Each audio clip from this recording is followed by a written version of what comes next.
Good afternoon or evening or morning to you, wherever you are listening, listeners. Welcome to Buffalo Bills Maybe Next Year. My name is Scott. I'm Frank. Oh man. All right. We do it out of order, and I lead, and then no one's number I, two, and then I'm this is gonna what happened. I'm gonna blame this on Anchor though, because we had so long where I was the only one doing it that Yeah, I think we should everyone continue else to is on blame. blame Anchor for everything. In fact, if you listen to some of our early podcasts before Anchor existed, we're also going to blame any raggedness on Anchor then too. Yes, So season absolutely. 1, 2, 3, yeah, those are also because of Anchor's problems. So welcome everybody. We are talking about the Buffalo Bills as we normally do. We have a jam-packed agenda, so we will jump right in. There have been two Buffalo Bills preseason games since we last spoke to you. We tried to get one in for a little while there, but we decided not to because we're in charge of the podcast and you're not. Yep. Not that anyone's really like crying out for more Buffalo Bills Maybe Next Year podcast, but that's another story.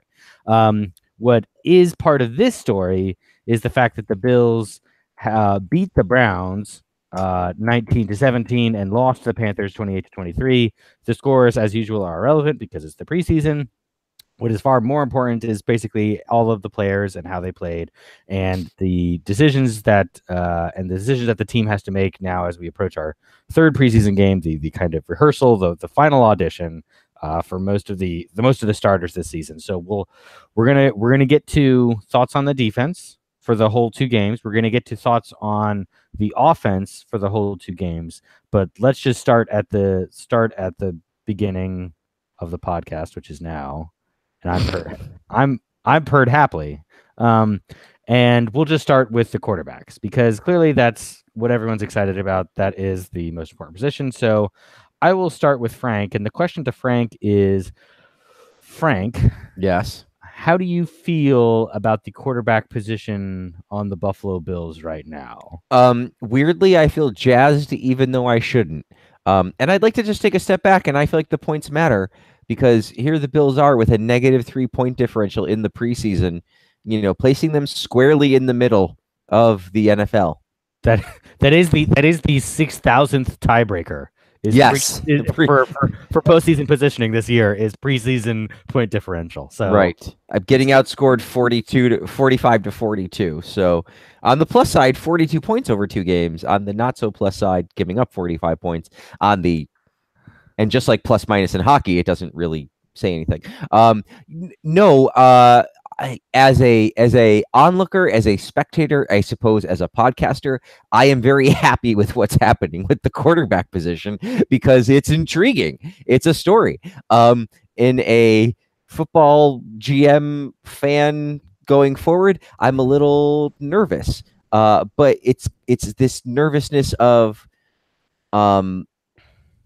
look, I mean, Peterman honestly has looked pretty good in the preseason. He had a pretty nice preseason last year, but he looks comfortable this year.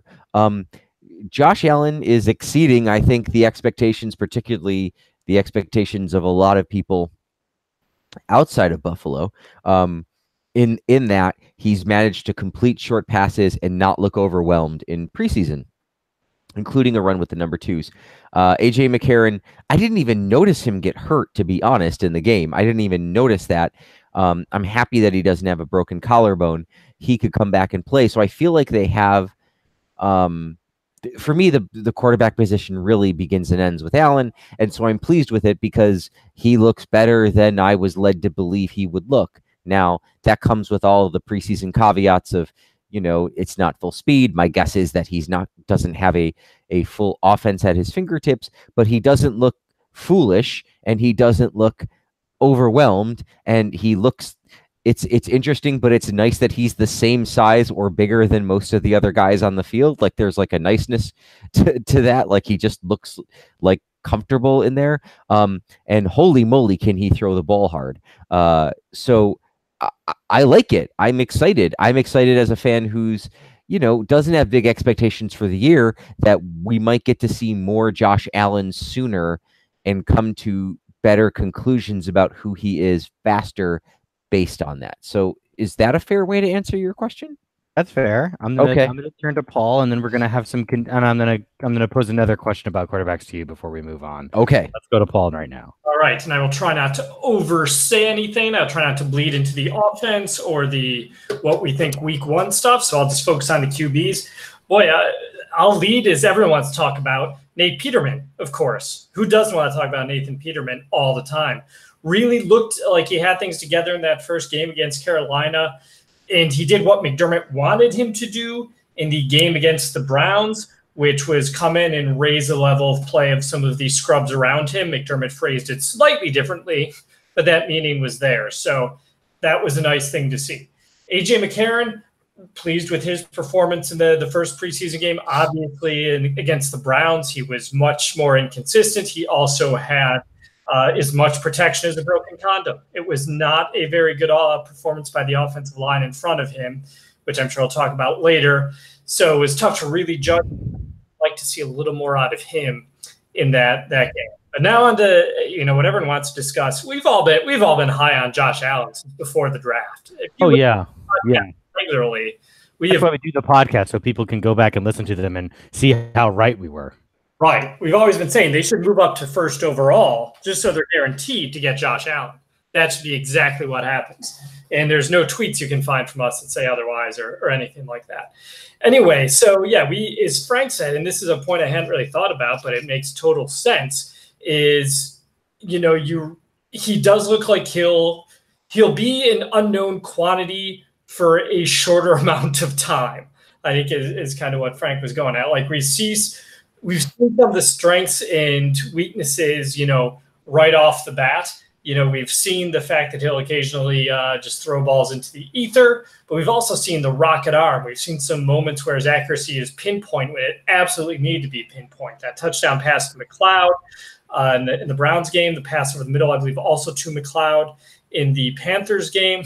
He really showed you that he does have the physical tools to do the job of a quarterback. Mm-hmm. We already knew that, though, but it was nice to see it in action to, kind of get the impression that, he's does have some strengths that the team can work with. Jordan Palmer seems to have helped his footwork out. I know he worked with Jordan in the offseason, so that was good to see. So, yeah, I'm definitely intrigued by what we've seen out of Josh Allen at this point. Okay. I am intrigued as well. Obviously, I'm not. I mean, it'd be one thing to have him go out there and throw 4 interceptions and get sacked 4 times and just completely look lost. That obviously would be a negative. But at the same time, no one would really be like, well, we didn't really think he was going to be ready this year, and this kind of proves that he's not. But let's give him some time and hope he figures it out. So, that's kind of one counter hypothesis. I think obviously it's good to see him perform well. However, I'm also just going to throw out a couple of stat lines here.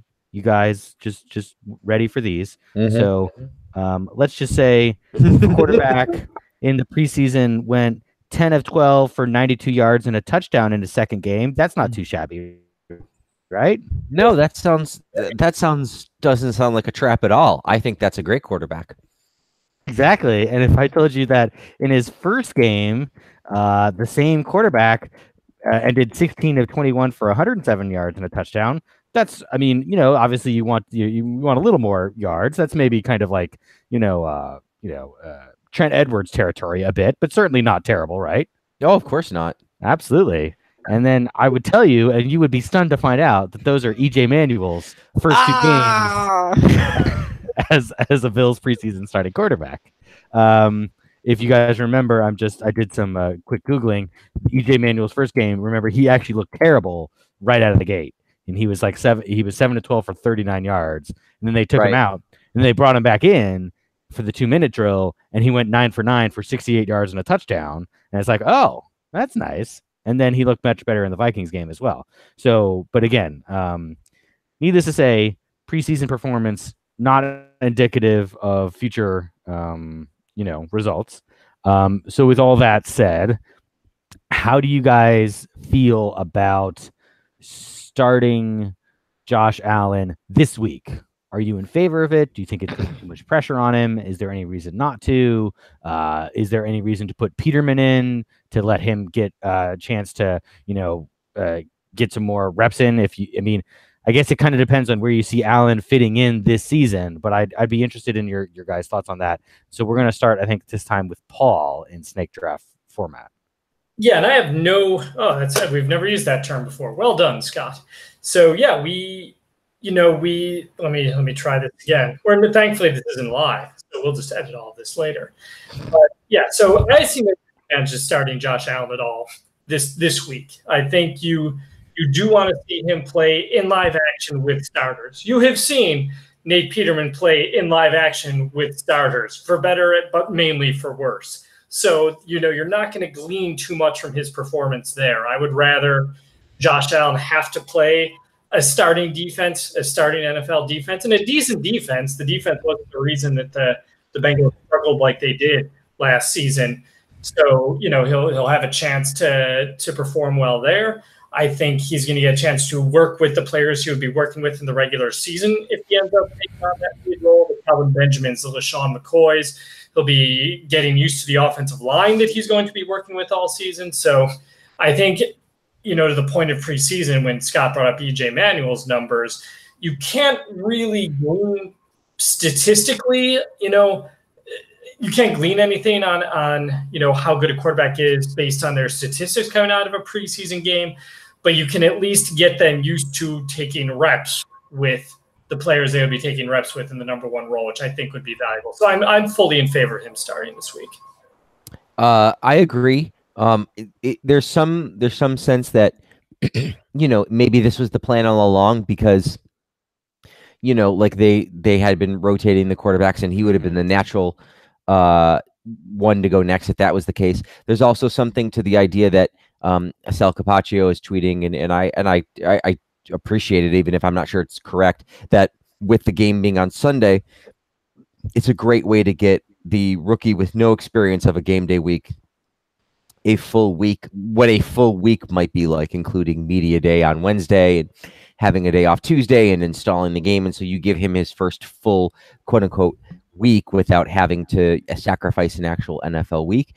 And, I guess if we're talking about a coach who says people earn things, short of something going on in behind closed doors that I don't see, everything seems to indicate that he would have at least earned a chance to throw the football at the number one players.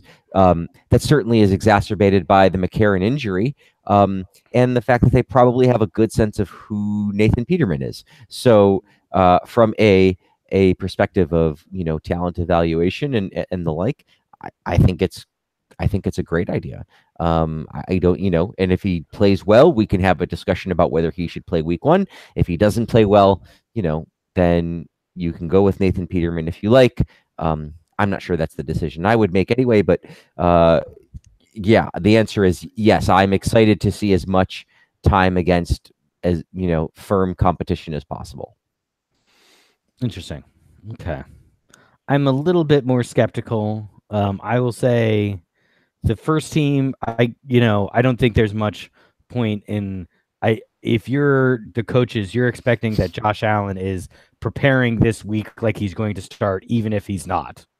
I feel like that is your expectation of a rookie, is that every week you better be preparing like you're going to start on Sunday, even if you have no chance of not starting. So that's just, I'm not sure I'm buying that that's going to hopefully affect Allen's calculus. I hope that's not what they're thinking. Well, no, he's saying that the week is different if you're the starting quarterback. You get first team reps. The media wants to talk, the media doesn't talk to the backup quarterback on media day. They talk to the starting quarterback. And so he's saying that there's actual things that happen to the guy who knows he's starting that are different than, it's not just preparation.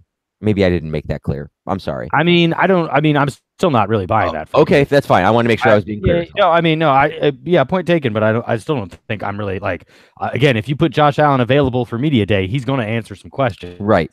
They're going to ask him stuff regardless of whether or not he's the starter. And in fact, it'd be a more interesting test to see how he handles not being named the starter and see how he answers questions about that. So on some level, that doesn't really cut the cheese or I don't know. There's a metaphor I'm losing in my head. I think, yes, it does. Cut the mustard. It actually does cut the cheese. That is your. It would have to be your cheese. So I am a little concerned about it just because I feel like now again, if they want to say this is part of the plan, okay, I'll sort of buy that. I don't know that that's how I would have sketched out the plan, frankly.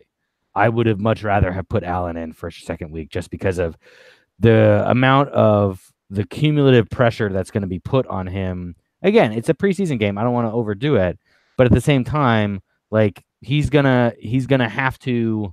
His job should be learning how to be a good NFL quarterback right now, not how am I going to worry about the media on Wednesday, and not how am I going to make sure that this is my shot. I got to get it now. I'd rather wait until Nathan Peterman is killed in week 5 because Deion Dawkins misses a block on somebody who's really good, and Nathan Peterman is let off the field and on a stretcher, and then Josh Allen comes in with no pressure because there's no one else to play. So that's kind of how I'd prefer things playing out. I don't think that I'm concerned that there's no reason for them to do this unless they think Allen's going to start week 1, and I don't like the idea of Allen starting week 1. I just don't. And we can talk about that more, I think, on another podcast or maybe at the end of this one if we have time. But I think there's a lot of other things to get to. So to transition to our point, to that point I just made about Nathan Peterman getting killed, let's talk about the rest of the offense. So, Frank, we'll start with you. How do you feel? Now, there's a couple things that everyone needs to keep in mind about the offense, obviously. In vanilla so far, new offensive coordinator, so we can also talk about not just the players, but the coaching. Right. Some turnover at wide receiver. McCoy not really being 100% in there. Obviously, some turnover on the offensive line. All that said, they had some problems against the Browns.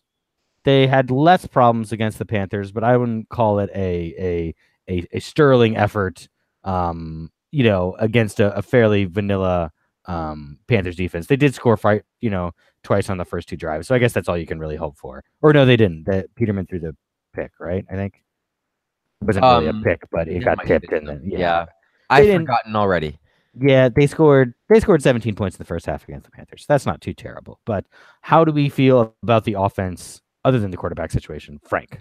Well, it's hard to evaluate the wide receivers fairly without involving the quarterbacks. I guess because I'm sort of impressed with the quarterback play, I am on some level impressed with the wide receiver play, and that of course comes with the caveat that I'm not sitting here with the all 22 and going through that yet, if I will at all. But the the offensive line is certainly worrying.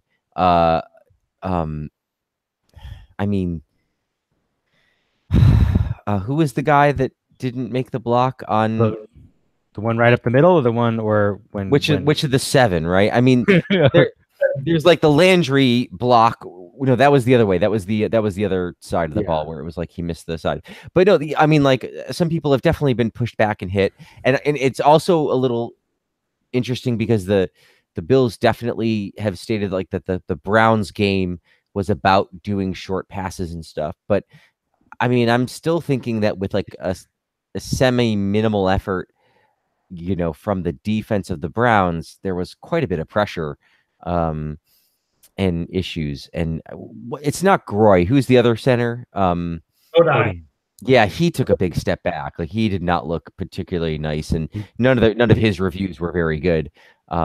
So if that to me is the core of the offense, then like the running backs, I'm not even like thinking about because I feel like McCoy is McCoy, and we haven't even really see him try yet. And so I have no way to really evaluate him until he, maybe the game 3, if then. I have a feeling like he might just not do anything until week 1, and everybody's comfortable with that. But yeah, I'm not particularly thrilled with the offensive line. If there's a reason I'm comfortable with Nathan Peterman starting the season, it might be just to, weather some of the initial bad offensive line play before you put your new kid in. So overall, not with the actual personnel, not great. I will then, before I turn it over, say I have enjoyed the play calling. I feel like they have put people in the position to succeed. I like some of the motion and the movement that they're doing. on the line. Don't ask me to explain too much of it because I couldn't, but I do like the formations and the play calling, including some of the deep throws in the first game. And so I'm hopeful that they'll continue to be creative as the actual real season goes on. And lastly, I will say, if you type EJ Manuel preseason into YouTube, you will get a plethora of video highlights. If you wanted to see what Scott's stats were looking like. All right. Yeah, I the continuity and talk about the O line before we got the play calling there at the end. That still remains my biggest concern. I think Dawkins has played fairly well just based on some of the clip highlights I have watched on The Athletic, which I do not write for. So it's not really a cheap plug, but they do have some film on there, and Dawkins was highlighted as having done fairly well. The rest of the four, Groy has probably been better than Bodine to this point, but neither has been exceptional. The third string offensive line against the third string Browns line was the only time I felt like quarterbacks weren't under constant duress. But of course, you put that offensive line against first string offensive line, they're going to be, or defensive line, they're going to be buried. So, that's my chief concern. I think one thing I'm really looking forward to next season is the fact that they have some money to spend and maybe need some upgrades on the offensive side of the ball. And as Scott mentioned, and as Frank mentioned too, if you start Josh Allen week 1, he's going to get killed, and this way, if, McCarron or Peterman are injured or ineffective, you bring him later, it's less of a problem. But anyway, that's the O-line. Running back, I'm fine with Lynch.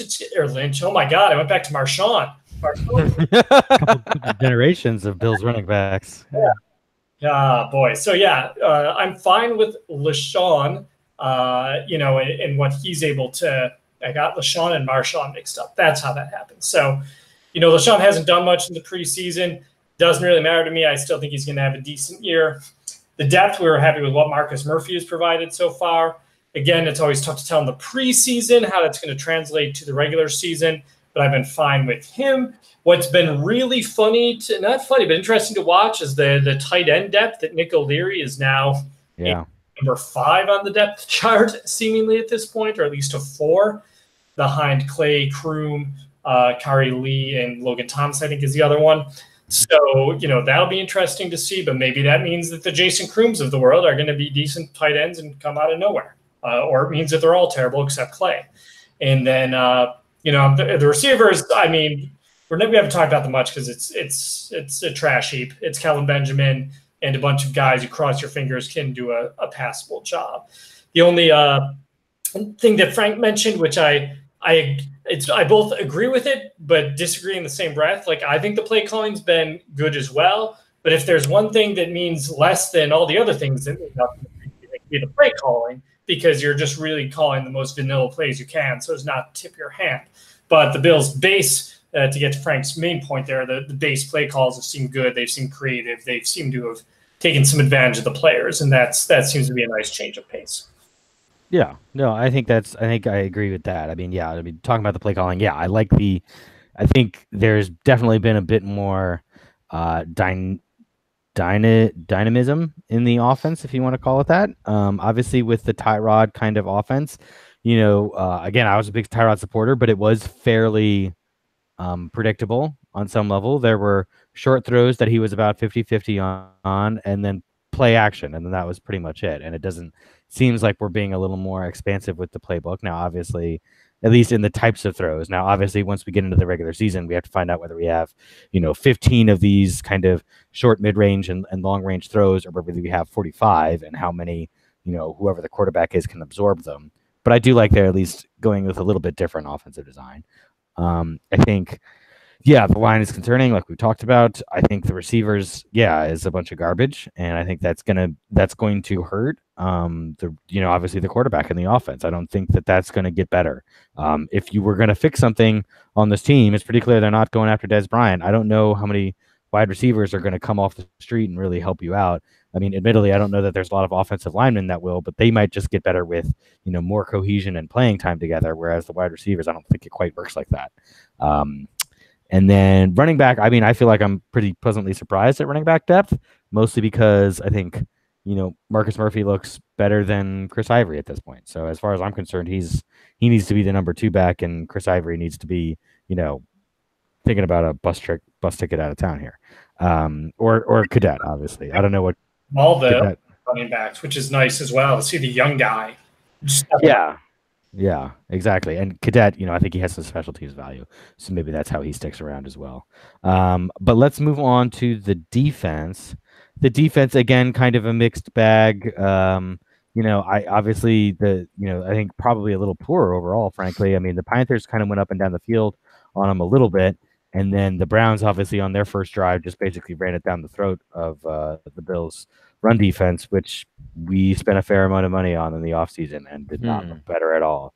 So we'll start with Paul on this one. Thoughts on the defense? Yeah, the defense has been well, let me start with some of the positives that we see. Tremaine Edwards, he's gotten good and bad reviews. Brian Baldinger, if you saw on Twitter, had a good video on him and how quick he is, how fast he gets to the sideline. But Cornelius Bennett and Daryl Talley are also having a discussion about how he's not really going through his reads correctly. He's looking too much at the running back. He's not paying attention to what the linemen are doing. And he's not exactly lining up correctly. But I suppose that can be expected when you're 15 years old. But got all the physical abilities that, seem like it's going to be, that he's in good position. I also want to talk about Shaq Lawson. He is, been been good this preseason. That is nice in and of itself. Does that mean he's ever going to live up to the number 1 draft pick standards? Not necessarily, but does it mean he's going to be Eric Flowers? No. If you're on somewhere in between there, you're going to be fine with that. So I like seeing Shaq playing fairly well. And I think Tre'Davious and the safeties have all played well too, and that's not a surprise. So I've been, lifted up by that performance. The downside, obviously, the Bills have not had to deal too much with injuries in the preseason, but man, they've affected that for Trent Murphy. He's didn't play. He's still battling his groin, as we all are as men, constantly. But very obviously to Kyle on the defensive interior. And, will Starr be able to, hold that down? Is Harrison Phillips ready to step in? This team has proven very vulnerable to the run game, as you saw, especially in the Browns game, and they're just complete inability to stop it. And we saw that pattern for a 4-game stretch last season, which caused me to practically, give up on the team because I just felt like, well, they've been found, and they 4 straight games now. They've just been run all over. So that's that. So, that still concerns me. I also think Vontae Davis is showing the reasons he was cut by Indianapolis. I have some concerns about the quarterback position, and in all aspects of the defense, I'm definitely upset with it's not surprising to me, but the depth, there's just not a lot behind these players to be expected when you have $70 million in dead cap money. And I know I exaggerate numbers all the time, but that's one I'm not exaggerating. They have $70 million in dead cap space that could go to pay more experienced players to help play roles behind some of the starters. And no one's really stood out in the linebacking core except for Edmonds with his mix of positives and negatives. So I'm definitely concerned about the defense, and in particular the run defense. And hopefully they prove me wrong as the season goes on. All right, Frank. Yeah, I don't have anything different to say. I guess I would just like to re-echo the Shaq Lawson stuff, which I feel like, for a guy who was on the trade block at the beginning or in the possible cut list, I'm happy to see him playing well, which doesn't mean he won't be traded, but I don't think at this point he would be. I think they're counting on him to kind of perform. Obviously Harrison Phillips will get an early start to the season. I'm thinking, I'm worried that Kyle Williams at his age, he might not come back. They might just he might take some money and retire on a high note. And we're not. This would be a low note, but last year was the high note, and he'd be remembered as, a great Bill. And I guess the only other thing I'm hopeful for is, it cuts both ways. Like last year's defense was good when people weren't sure it would be, but also defense is the hardest thing to repeat. Good defenses don't tend to repeat year to year the same way that good offenses do, statistically. So you'd expect it. You just sort of naturally, given the number of turnovers they had last year, you'd sort of expect a natural statistical pull back to the center anyway. We'll see. We'll see. Maybe we'll get. Maybe they'll be energized, and I don't know. I mean, for me, like the season is 97% about the quarterbacks. So it's not that I don't care. It's just that it's not gonna, it's not gonna inform my long-term view of how the Bills are gonna be one way or the other. So many interesting discussions that we have that all of our positions end up turning around at some points, and I feel like on various points, both Frank and I, with Paul as usual, the voice of the middle, arguing about, well, you can't win in the league if you don't have a quarterback, or no, you need to have the rest of the team good, and then the quarterback is, as long as the quarterback's okay, you can get in. And so Frank's point about the 97% about the quarterback is interesting. Not that he's saying quite that, but I think the point is taken that obviously we're all intrigued by the quarterback situation. The defense, I mean, I feel like I'm harder on this defense right now than you guys are. I mean, I'm pretty, like, Jordan Poyer definitely missed one really pretty, necessary tackle against Carlos Hyde. And then according to Buffalo Rumblings, they were looking at the film and they feel like he was out of place. That led on another Carlos Hyde run that led to Hyde getting another decent gain. So, and again, that was just on the one series where all the starters were in, starters versus starters. And it's not like the Bills are running a lot of, like, I hope they're not running a lot of exotic blitzes that put people out of position and put the safeties in tough spots. Hopefully we're just running the base stuff. And if they're just running up the middle not in a position to make tackles, and we got a problem. Right. Especially bringing in Latulele.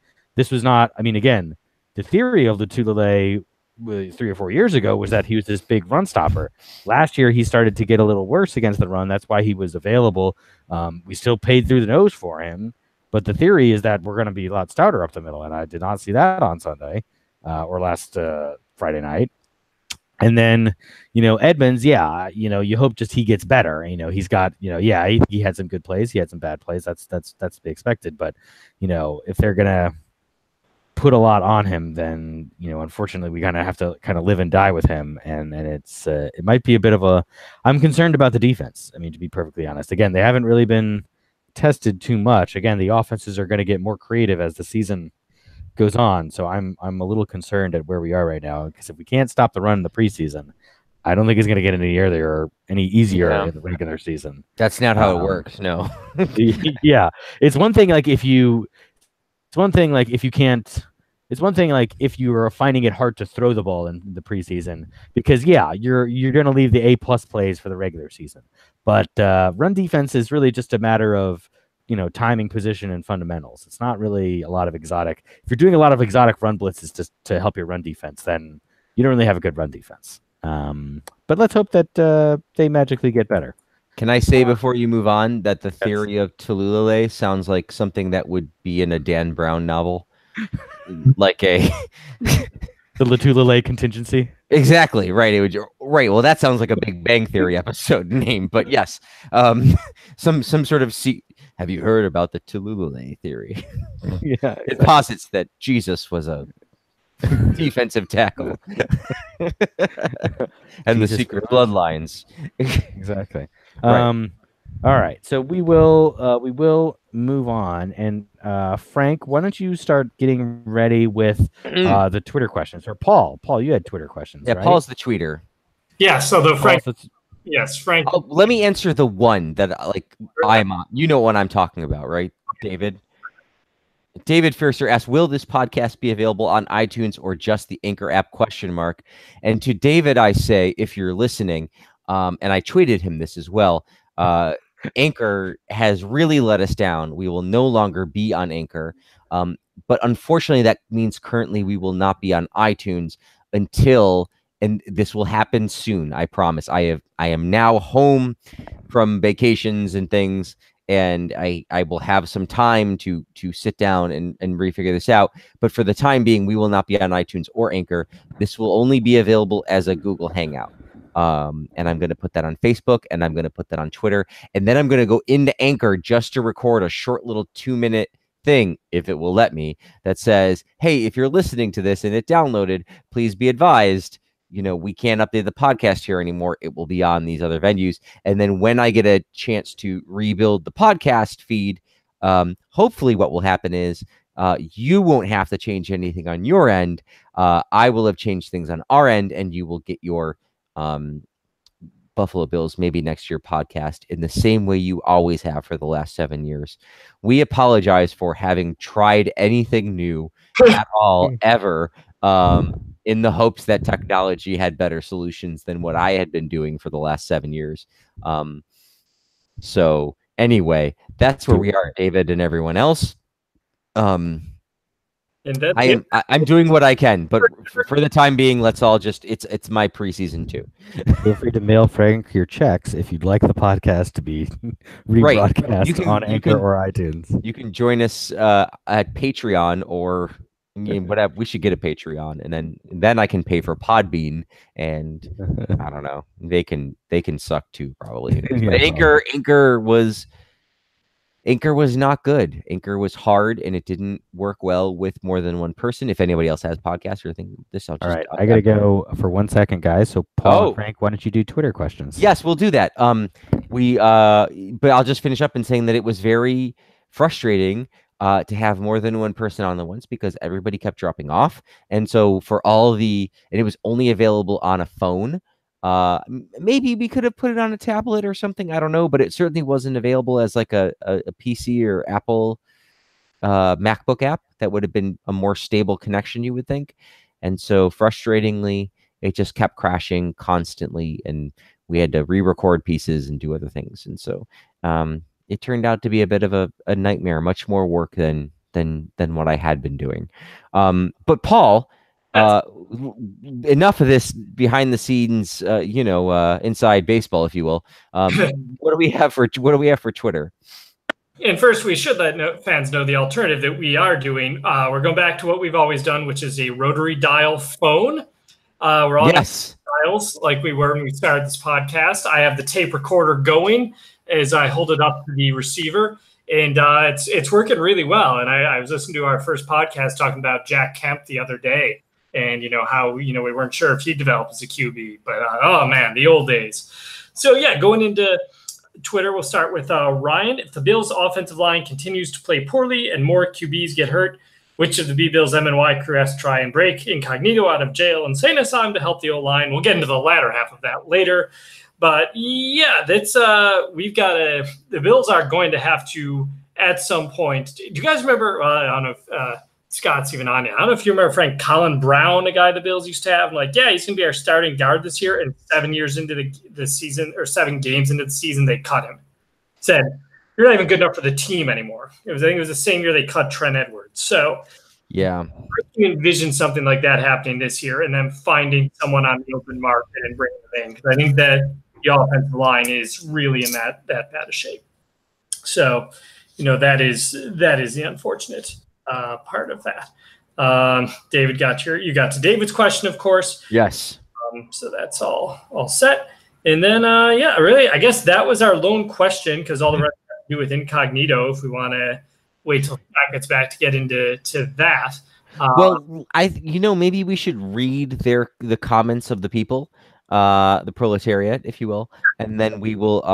When Scott rejoins us, he'll just announce his rejoining. And we will, get him to talk about our or his thoughts on it as well. And so Ryan summed it up with his comment noting that, what incognito had done is he'd gone to a funeral home with 5 guns and a silencer after his family had informed him he wasn't welcome at his own father's funeral with his recent behavior. And it seems like a bad situation all around. I hope all involved can get better and come together in some way. Our buddy Shapes Ensembler, as I like to call him, says, amen, brother. And to which I replied something very stoic, I remember correctly.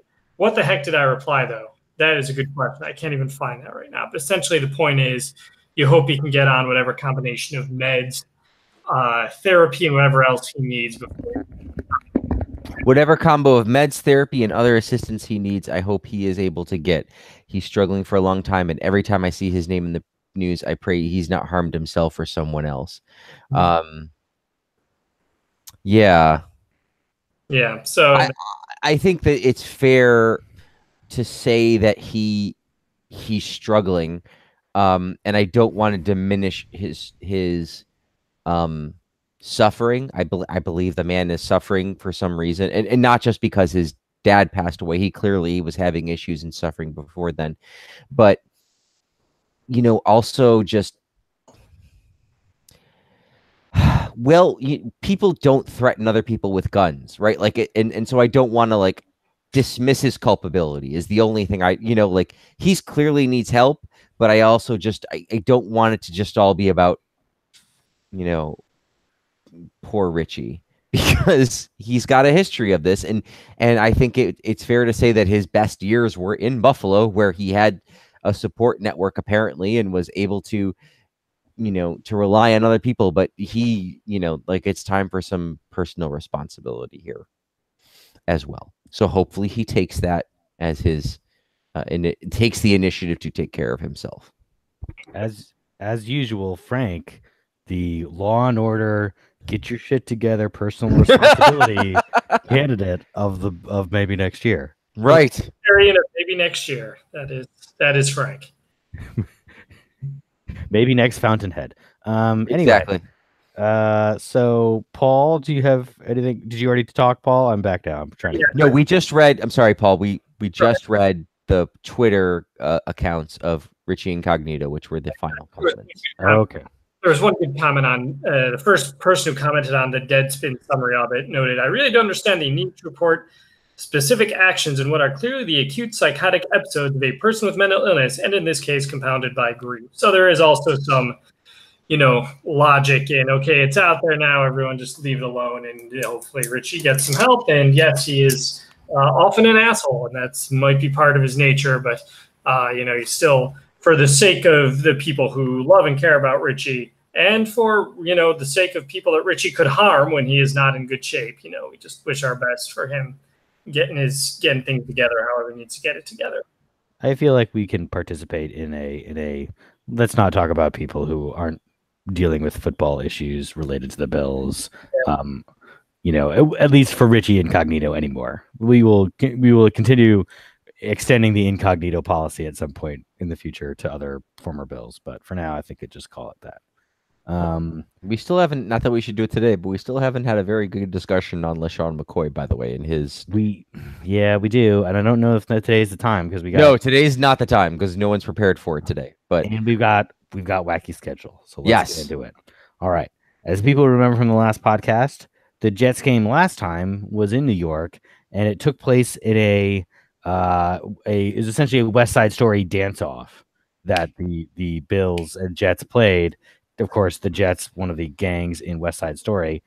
This, however, game will be played in Buffalo. It has a bit more of a Buffalo feel to a gang fight in the sense that there's in fact no dancing and more guns and knives and tridents and hand grenades. So for those of you who remember the Anchorman series, of course, they end the first movie both movies as they're ending, it ends with a very epic kind of gang fight amongst the news crews. So instead, now the Bills and Jets will be having a newsroom style gang fight in the middle of New Era Field for this game instead. So the only rules, as usual, don't touch the hair, and that's it. So Paul, your thoughts? Yeah, I'm just I'll give my pick right up front and then explain it. The Bills are gonna win this game for one very specific reason. Josh Allen's arm. There is no question Allen is starting this game. You've got to give him a trident, maybe some sort of spear, something particularly sharp, because if there's someone riding in on a horse, he will be able to aim that, get it there, and the guy will be like dead instantaneously. So I think he can pretty well wipe out most of the Jets. He is going to have a lot of murder charges to deal with. He will have to get to a safe house, and that's really probably going to affect the Bills their last few games. But, that might be his first game action of the season. So, he could do – I think it's a good way to really just kind of take advantage of the Jets, get that win under there. I think Lorenzo Alexander, his Twitter handle is One Man Gang. I assume this just for hobby. So I think when he hears about the plot for this game, he's going to be like, oh, yeah, this is just my typical Sunday during the off season. So I'll just transfer that to now and make sure I get some crazy gang activity going here. So I think with the personnel advantage that's going on, I say the Bills are going to win this one going away. I think this is going to be one of those 38-13 laughers. See, I don't. In terms of 38 Bills left standing, only 13 Jets left standing. Right, yes. Right, of course. Yeah, see, I got to go 180 with you on this, Paul. Look, according to a Buffalo a WGRZ report, the FBI office says it had identified 55 street gangs and 700 gang members in the city of Buffalo. And frankly, there are parts of New York where, like, that's like one street in parts of New York City. There's clubs that you could go to in New York and find that. That would have more than 700 gang members, right? And that's spread out over 55 gangs. So they're all fighting each other, and you could probably find a gang in New York that has at least half that many people in it. So Daniel Day-Lewis in one of the gangs, because that might change my answer. Yeah, that's true. Not to mention New York City's prolific, not prolific, but look, they've got a storied history from the gangster rap era. You can find some very tough people in New York City. I'm just going to leave it there. Okay. And that's not just, that's, gangs of New York, the old Irish and Italian gangs. If you can make it there, you can make it anywhere. Right. And I just think right through to the modern day, New York, it's a hell of a town. And I think if we're going gang fights, I think the Jets have got the advantage because they're going to have the prep time, the proper coaching. In practice that week, they'll have a lot of expect. Exactly. So and even if you want to be like, well, they play in New Jersey, not New York. I think Newark covers it. So I'm gonna have to say the Jets in a laugher, 38-10 or something. I think it's a time Buffalo finds out what a gang problem can really be.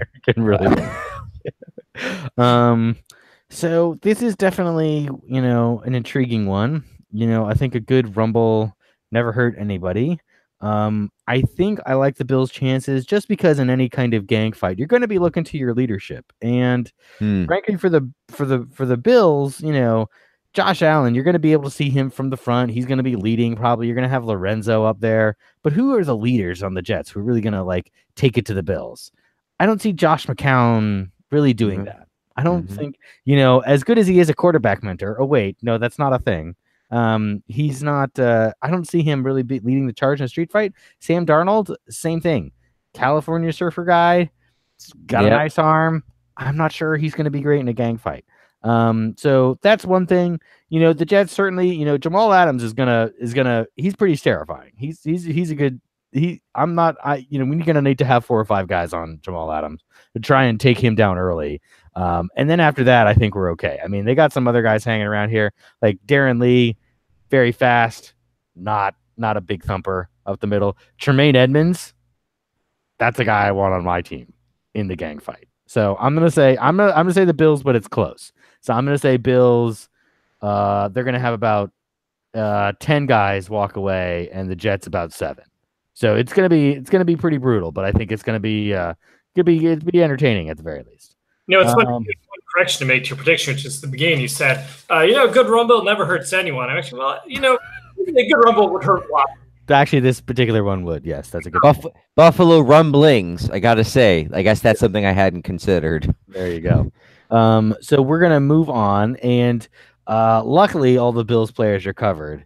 The problem is that they're playing the Lions the week next. Oh no, that's the Lions music. Exactly, and as usual with Wacky Schedule, Grandpa Scott's running out of ideas here. I don't know why I referred to myself to Grandpa, but running out of ideas here. So I feel like we're not going to do Lions like against Buffalo Bills because I feel like we've probably done variants. We may have in fact done that. Yes. We're not going to do like Lions against, like Lions like playing a football game against human Bills. Because I feel like we've probably done that too, though I'm not. We would have to check the records on this. So this one is going to be. It's not really a football game. It's more of a as opposed to all the other games in Wacky Schedule that we normally do. Right. I don't know if you guys have been to a lot of interviews these days. I have not, but I hear stories. People tell me things about. Apparently, a lot of times they want you to know how you'll think about solving a problem. So part of that is what the NFL is trying to do here. Apparently, Roger Goodell got asked this question in an interview, and so he's intent on proving himself correct by essentially packing New Era Field with 80,000 fans and 53 members of the human Buffalo Bills and referees and various onlookers and things like this, the press, the media. They're all there for a regular football game. And instead of the Detroit Lions showing up, 53 adult Lions show up. And then Roger Goodell at that point announces, kind of Bane style, that anyone tell me, I'll do the voice. Go ahead. So Bane says, everyone who gets out of the stadium lives. No one who if you're stuck inside, you stay inside with the Lions. Go, basically. The power is yours. Exactly. You may leave the stadium. No, that's just become Sean Connery now. Never mind. I have to put my hands over my face, and then I can say, right there. If you're a man.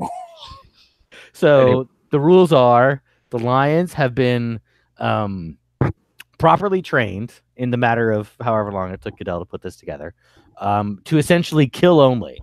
So they're not going to stop and eat. Normally if the lion kills you, they're gonna stay and eat the prey. These lions are not. Now there are 2 packs of lions and one smaller pack that no one really talks about, which is the special teams pack. Right. But there is what I did there. I'm hilarious, people. That hurts. Exactly where you're going with this. Okay, go ahead. Sorry. So they are allowed to work as a team.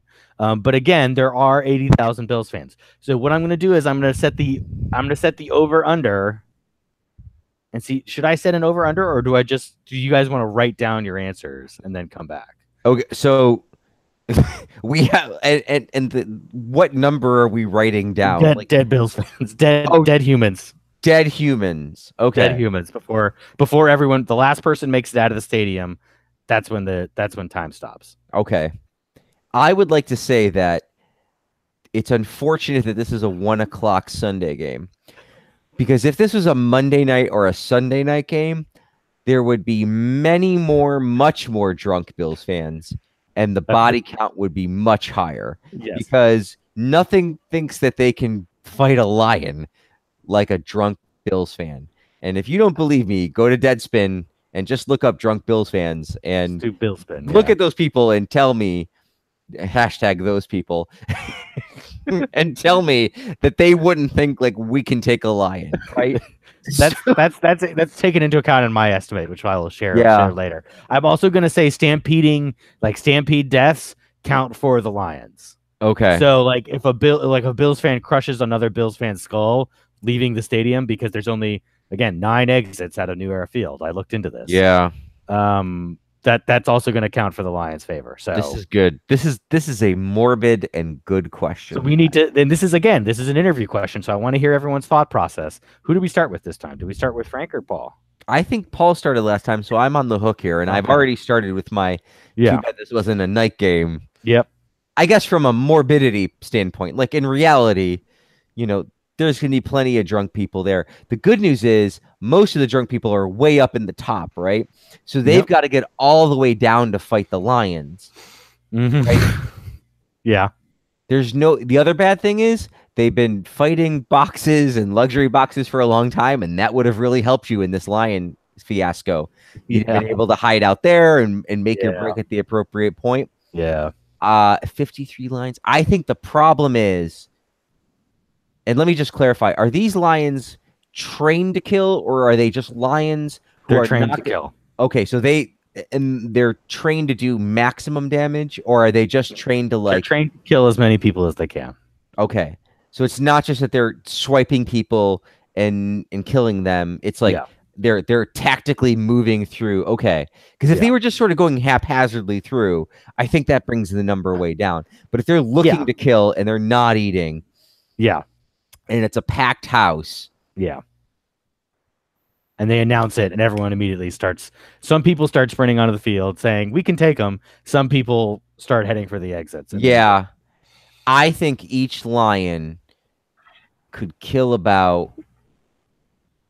Could they each kill 10 people? That's hard. I think it's just time-wise, it's hard. It is. I think it gets tough. But then when you're all lined up at the end, maybe you can get 4 or 5 in a row.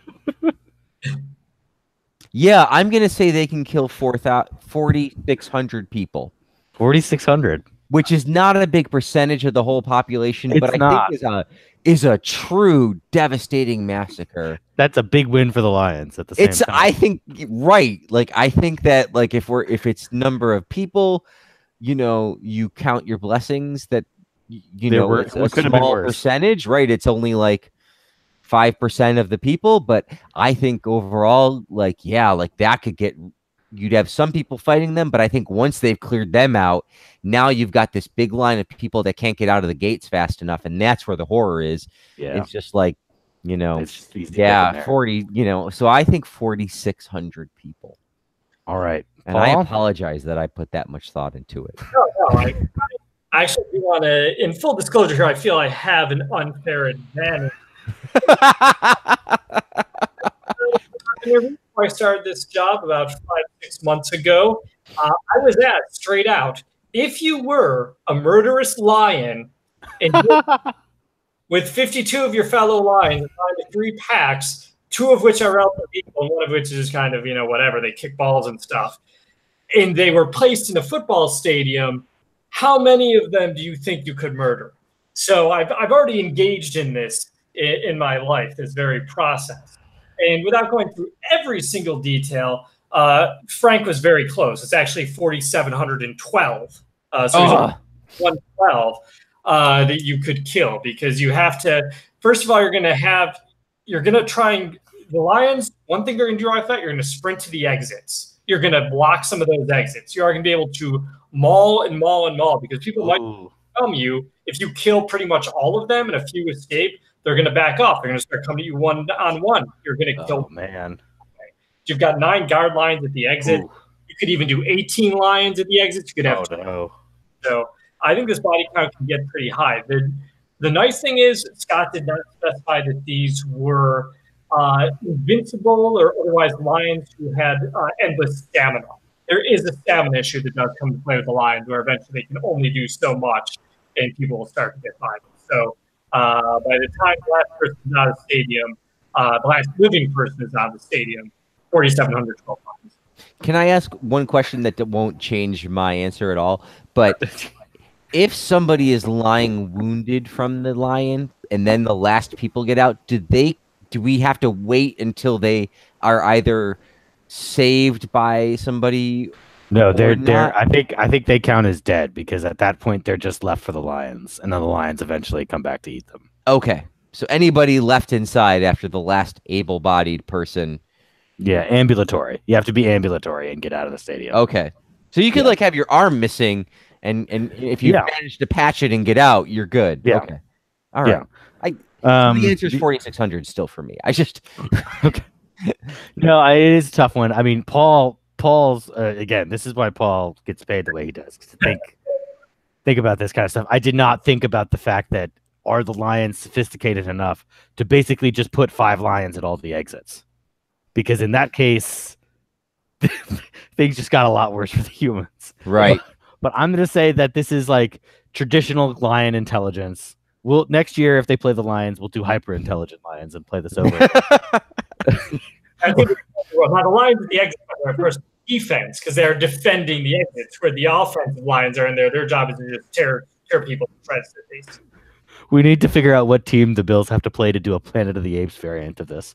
Right. But I actually had it a bit lower. I thought that just based off of I thought more people would die in the Stampede than the Lions. I think, that we've had there's been bad stadium experience. Wisconsin had a bad stadium experience actually before I got there, where a bunch of people got crushed kind of charging the field after we won the game to go to the Rose Bowl, basically. So I had it, but I still did not have that high of a number. I had it at about 1,500. Okay. I put it at about, what is that? That's I think I had it like I think I had like 10 bodies. It was 10 bodies per Lion, and then an additional 1,000 for the Stampede, basically. Right. I felt like that was a good number, but it does kind of depend on how effectively they've positioned themselves. And I was just imagining them like starting at midfield and then going. Mm-hmm. So if then it's like kind of a question, like if they move as a pack to one of the exits, even if they get like 2 or 3 of the exits under control, that's really going to be a big problem for the humans. Yeah. But anyway, so Do lions hunt in packs? Okay, so I'm just do lions hunt in they packs? do in fact stadiums? hunt in packs. Yes. Yeah, that is one of those things that's actually true. You do have the wall. I guess it wasn't. If they're on the field, I mean, they do have to get up over that initial barrier. I think they can jump. Yeah, I think they can too. But that'll buy you a couple. It'll slow you down. Yeah, exactly. It'll slow them down. When we do something in the future like this, it's gonna be okay. Now, are the stands the normal height, or is it like when you're at the zoo and they have that big, concrete, sort of moat area that keeps the lions from getting up there? And I don't know how the tunnels connect to the main concourses. Right. Like the tunnel players use like the concourses. The Lions know how those tunnels connect. That's a whole other issue too. So yeah. It's complicated, but this is why people come to the podcast, to have us break things down like this. Anyway, so moving on, although that was super fun. So we are now going to that took way longer than I expected.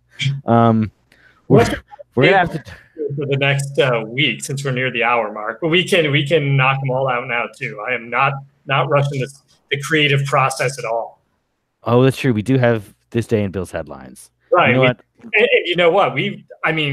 Can you really get better on the murderous lion? Like, I feel like maybe we just stick it. Right. Scenarios that we now know for. Yeah, let's just do this day in Bill's headlines, and we'll tease the next game, which is of course the Pats game, the second Pats game, and it's going to be an Olympic contest, but maybe one you don't think of. All right, that is going to be intriguing for everyone. So we'll do this day in Bill's headlines. 2 weeks ago, I went mildly overboard and came up with for the last 20 years. This day I did 14 of the last 18 years. So we do have 14 rapid fire trivia questions, and you guys, the first one to jump in and get the answer wins points. But it is like whose line is it anyway, because you can't really redeem the points for anything other than you get to read the credits at the end. So here we go. 2017, going back 1 year. The headline as follows: This bill confident about week 1 status. He says it's extremely frustrating because I've been consistent in my career with being at practice, being there for my team, not missing games and everything. I was in disbelief. That's why I finished the whole practice, because I was like, there's no way I just hurt myself. My first day is a bill, not a year ago today. A year ago today. Today. That would be no. He wasn't till later. Same with the other wide receiver they signed. Golden. Someone who started August of 2017. Zay Jones. No. Yeah. Because he played. EJ Gaines? Did EJ Gaines get hurt? That was a good guess, because this guy came to the team the same day Gaines did. It was the wide receiver from Philly. Jerkface McJerkington. Jordan Matthews. Thank you. Jordan Matthews. But Frank did get the initial. Jerkface, Jordan, and McJerkington, Matthews. Yeah. Really? I thought he lasted a minute, but I guess not. All right, so yeah, it was Jordan Matthews. All right, 2016. Blank ate, not smoked, his way off the roster. Ooh, Oh. Cadillac Williams. You've got the last name. Cadillac was Trent Williams. Mike Williams. Mike Williams. We got too many Williamses. That's not fair. Sorry. He He was the running back that was really good for 1 year, Scott, and then the next year he yes, I disappeared. know who you were talking about. Yes, what his name? Fuck. You might call him the Jackal. Yeah, what was his? CJ Williams. AJ Williams. What? Carlos Williams. Carlos. Carlos. I knew it was something with a C. It's a K. Oh, fine. Damn it. Carlos with a K. Williams. Cadillac Williams was the Tampa guy, or Cadillac somebody. Yeah, Cadillac. Yeah. I knew it was the K sound. Okay, Yeah. go ahead. All right, 2015, going back 3 years now. Blank reportedly feels slighted by Buffalo Bills' $90 million offer.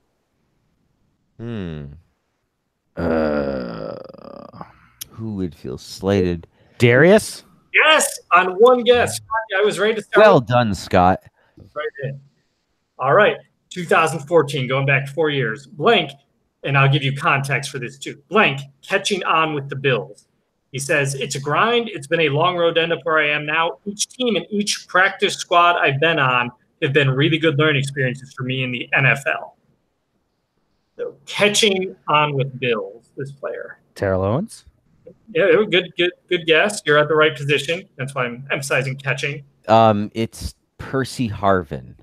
Another good guess. But you guys will get this if I tell you he is now a member of the New England Patriots.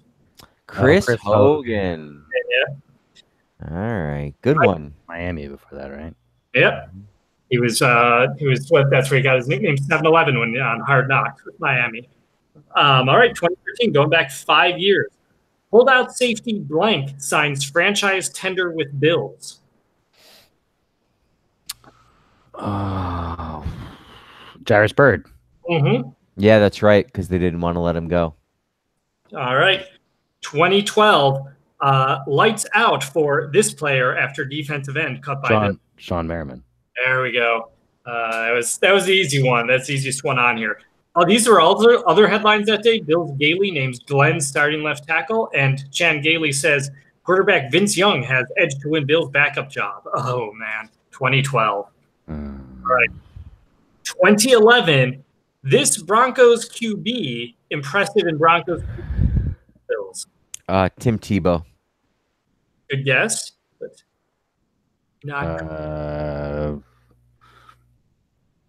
Peyton Manning. Another good guess. So let's say this guy would end up leading the Bills to a 9-7 season 3 years later. Kyle Orton. Kyle Orton, yeah. All right, this one's for a lot of money because this will be a tougher one. Okay. 2010, 8 years ago, NFL suspends Bills tight end Blank 4 games for violating substance abuse policy. Robert Royal. That's whenever there's a tight end, Frank, you always guess Robert. One of these days, Robert Royal is going to be the right answer. Substance abuse policy. Tight end. 2010. Yeah, big fumble against the Ravens was what he's known for. He also had not Keith McKellar. not Pete Metzelaars. Not Jade Remersma. Right. Scored a touchdown on Monday night in the opener against the Patriots. And the highlight ran of him all year on NFL.com. Oh yeah, I do. I remember this highlight. I can't think of who this guy is though. Frank, 1 week we have to do this and do it for Paul and just have him get all of them in 2 seconds without thinking. Yeah. Right. We'll do our best. And he'll just be like, oh right, and he'll have like 50 stats about the guy too. Right. All right, who is he? I'm ready. I don't know. Yeah. Remember Sean Nelson? Oh. Yeah. Nelton. All right. 2009, top pick Blank signed by Bills. A 2009 top pick. I'm gonna say that was CJ Spiller. Ooh, off by 1 year. Oh, 2000. Was it another stupid running back pick? no. Pick. In fact, monumentally stupid. Oh yeah, here you go. That's your Is it clue. Maben? Is there? Yeah. That he was on the last one too. I was like, he didn't go back to Maben, did he? I did. I tried to not to have repeats. He was Good. No, that's fair. Hey, you got to get it when you get it. All his highlights are in August, so All right, 10 years ago today, 2008, Bills hold out blank, making all the wrong moves, says this judgmental piece about someone who's probably going to go to the Hall of Fame and for his contributions to the Bills. Marshawn Lynch. Jason Peters. Jason Peters. Ah, I'm on fire today. Yeah. killing it. I had last week, and Scott's killing it this week. 2007, rookie linebacker blank says he feels at home with the Bills. Paul Posluszny. Frank, right out of nowhere with him. Frank. I knew we were in Marshawn Lynch territory, so I was like, One is for $5 billion if you get this one. Blank gains ground on Kelly Holcomb. John I had forgotten Jingleheimer-Schmidt. how obscure this one was. I had forgotten this name until I read this headline. Chad Brown. Good guess. Don't think that's an actual name of a player, but good guess nonetheless. this wasn't. Like, give it one hint that he was with the Green Bay organization. Oh my God, I was gonna say, is it Brian Brom? No, but that was a good guess. Matt Flynn?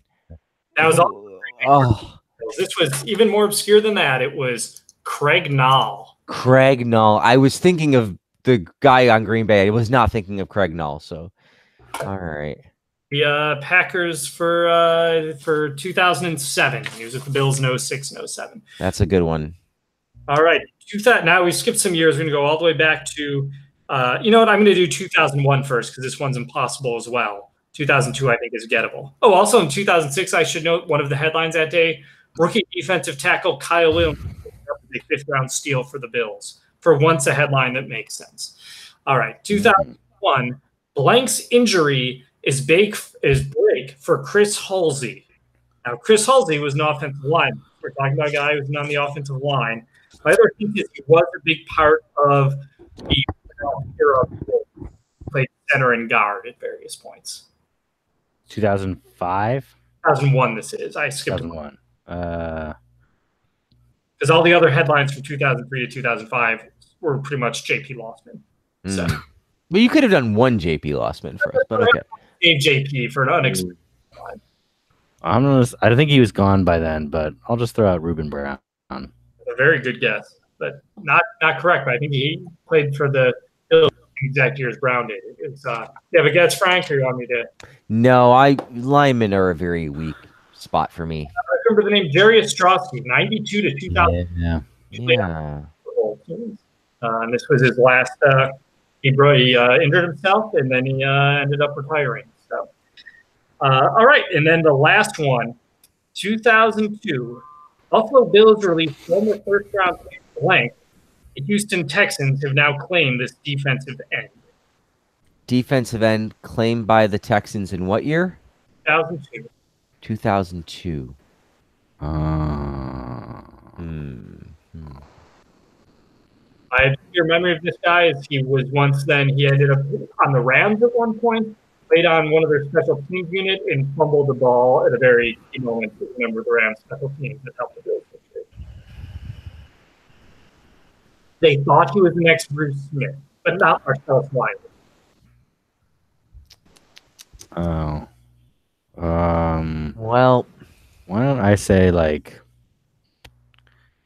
No, he was later. I wanted to think. I mean, I hate to give it away here, but it's clearly Achille Claude Debussy, the French composer. Debussy. Debussy, excuse me. As one of the first impressionist composers. Say it right, Frenchie. Didn't really appreciate the term, but yeah, he was also a Houston defensive end. Yep. Frank is correct as always. Also correct, Vanna White. Both good guesses. Wheel of Fortune. And in addition to doing those two things, this person is also now an offensive tackle for the New York Giants, and he changed the spelling of his name to Eric Flowers. Yeah. Oh, you gave us the hint earlier too with the Eric Flowers. I name dropped him earlier. You did, and that was like the gun in the first act that became important in the third act. I watched Clue last week, so I am, totally. Now I'm gonna go home and have sex with my wife. Great ending line to a movie. It's great. It's a very good movie. It is a good movie. And that is this day in Bill's headlines, and I shortened it up this week. It only took me like 30 minutes. It saved me from doing work I didn't want to do. So yeah, no, I think that's great. Let's keep it going. I'm loving this. This is great. Absolutely good bit. Another good bit is not talking about preseason games, but here we are in the preseason, so we'll continue to do that. Things I don't even want predictions. I just want things to watch for this week at the Bengals game, other than Josh Allen. And we're gonna start with that's my whole talking point. That's all right. Oh no, that's fine. No, you're right. No, it's good. 30 seconds talking about Josh Allen, and then I need you can say Josh Allen, give your piece, and then say something else. Okay, so right, obviously Josh Allen, right? Like, and I think that's important. And this is also the third preseason game, which is the dress rehearsal for some teams. I don't know if that I would call it the dress rehearsal for the Bills because I don't think that they are fully sold on having to start Allen in week 1. But I think the other things you can look for are, one, how much, if at all, does LaShawn McCoy play and how involved he is? Because the more involved he is, the more likely it is to look like the real offense. Because I think this is still going to be primarily a running team. I want to see if Tremaine Edwards can pick it up a bit and correct some of the mistakes from last week. And 3, I guess that feeds into my bigger question or my bigger view. Can the defense really sort of shore it up when they're trying? And you would think that they're going to sort of really try for the first half here and even scheme a little. So those are my 3 things.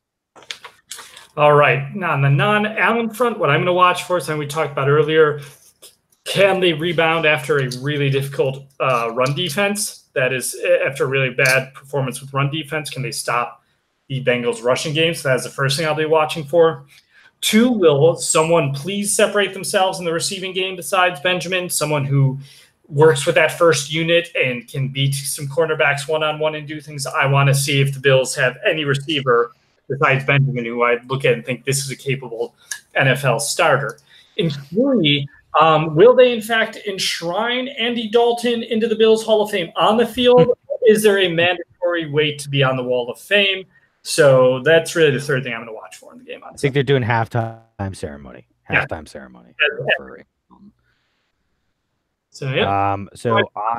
I am okay.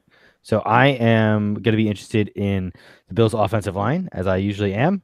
I am always trying to figure out how the line looks. And again, as I think we talked about last year during the preseason, and we mentioned a bit earlier, the preseason for the line is kind of, it's not, there's not a lot of exotic schemes. You're not really having to learn a lot of different, game plan each week for each specific guy. You're really just trying to execute what you do well. And for the line, it's really just taking care of the guy in front of you and getting to the next guy, and so be it, based on the play call. So that's something that they really should be able to execute pretty much week to week, even in the preseason. So that's the biggest thing that I'm looking at, because for me, that's essential to figuring out not just the offense, but also even who's going to start a quarterback. Because again, one of the reasons that I'm not really thrilled about putting Allen in there is, as Paul mentioned earlier, I'm concerned about the offensive line and Allen staying upright. I'm also concerned about people listening to this podcast. No, I'm not, but I'll just say that anyway, as a transition to the part where we talk about where you can find the podcast, which, as Frank mentioned earlier, is just on Hangouts for now, but at some point will be elsewhere. Please follow us on Twitter, where Paul will tweet things.